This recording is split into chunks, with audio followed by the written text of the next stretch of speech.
Hello guys one more time welcome back to the channel है सबैजना ठिकै हुनुहुन्छ होला। आजको दिन भन्नुपर्दाखेरि यस्तो दामी मजाले घाम लागिरहेको छ है। त्यही भएर म चाहिँ अब माझीटार जाने प्लान गरेँ है। किन भन्दाखेरि चाहिँ मेरो बाइक चाहिँ अस्तिदेखि 3-4 दिन भयो यस्तो भइरहेछ, इन्जिन लाइट बल्दैछ है। इन्जिन लाइट चाहिँ अब किन बल्दैछ यसको चाहिँ अब बाहिरतिर देखाउँदा हुँदैन नि त, सोरुमै लिएर जानुपर्छ। अपडेटहरू पनि आउन सकेको हुन्छ, के वायरिङहरूतिर प्रब्लम हुन्छ नि त है। तपाईँहरूको पनि यसरी नै इन्जिन लाइटहरू बल्दैछ भने चाहिँ सोरुमै लिएर जानुहोस्। बाहिर देखायो भने त के बिग्रेको छ इन्जिनहरूतिर खोल्नुपर्छ यस्तो त्यस्तो भन्न थाल्छ, तर वास्तवमा त्यस्तो होइन है। यो चाहिँ खासमा अब BS6हरूको चाहिँ खासमा अपडेट पनि आएको हुन्छ। त्यहाँबाट केही वायरिङतिर प्रब्लम छ भने पनि यस्तो हुनसकेको हुन्छ नि त। अब बाइक किनिसकेपछि के गर्नु होइन, अब यस्तो खर्चहरू आइबस्छ है। मैले अब हिजो अस्ति कति 1-1.5 महिना अगाडि मात्रै सर्भिस सेन्टर लिएर गएको थिएँ नि त। यसरी नै लाइटहरू बल्दै थियो र इन्जिन लाइट चाहिँ बलेको थिएन, अरू लाइटहरू बल्दै थियो है।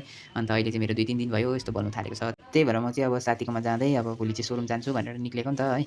अन्त बिहा पनि छ साथी एकजनाको, दार्जिलिङ पनि जाँदैछौँ त है। अब किप वाचिङ है गाइस। अब बिहामा गएको यताउता गएको भ्लगहरू आउँदैछ, कन्टिन्यू राख्नेछु। म पनि भिडियो बनाउनु अब निकै भएको थियो नि त छोडेको, त्यही भएर अहिले चाहिँ फेरि स्टार्ट गर्दैछु। मेरो काम अलिअलि काम थिएर चाहिँ मैले बिचमा ग्याप गरेको थिएँ नि त है। अब चाहिँ मेरो विकली भए पनि 2 दिन 3 दिनमा भए पनि भिडियो चाहिँ आइबस्छ। आई होप सबैजनाले हेर्नुहुन्छ होला। म चाहिँ लागेँ है, अब यो मास्क किन लगाएको भनेर सम्झिनुहुन्छ होला गरममा पनि, तर के गर्नु अब टाउकोमा हेलमेटै फिटिङ हुँदैन, त्यही भएर मैले यो लगाएको है। अब बाटोमा त हेलो गाइस भन्दै त मलाई पनि भिडियो बनाउँदै त जानुपर्छ नि, तर के गर्नु फोन होल्डरै फिट हुँदैन है। फोन होल्डर लगाएपछि फोन लगाउनु पऱ्यो, गरौँ भएर यस्तो हल्लिँदाखेरि चाहिँ लुज भइहाल्छ हेलमेट हो, त्यही भएर कम्फर्टेबलै हुँदैन नि त मलाई कुदाउनु। त्यही भएर म चाहिँ सरर लागेँ है। अब के भिडियो के म चाहिँ एउटा हातले बनाउनु सक्दिनँ भनेर हामी चाहिँ सक्दैन भन्दै बनाएँ नि त। अनुप बन्तवाहरूको जस्तै खतरा भिडियो बनाउनु खोजेको, तर हुँदैन रहेछ हो।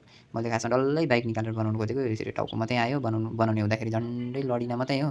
अन्त दिन हेर्नु नि आज त्यो राइडिङ गर्नुको लागि चाहिँ यस्तो दामी दिन थियो। तपाईँहरू पनि छुट्टीमा चाहिँ सुतिराख्नु भएको छ भने चाहिँ जानुहोस् है राइडिङ गर्नु, यस्तो दामी दिन भइरहेको छ।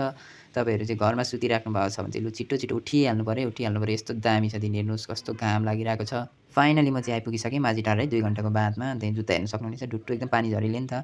अनि यहाँ बाइक हेर्नु सक्नुहुनेछ, बाइकको हालत एकदमै हालत पातला भइसकेको छ है।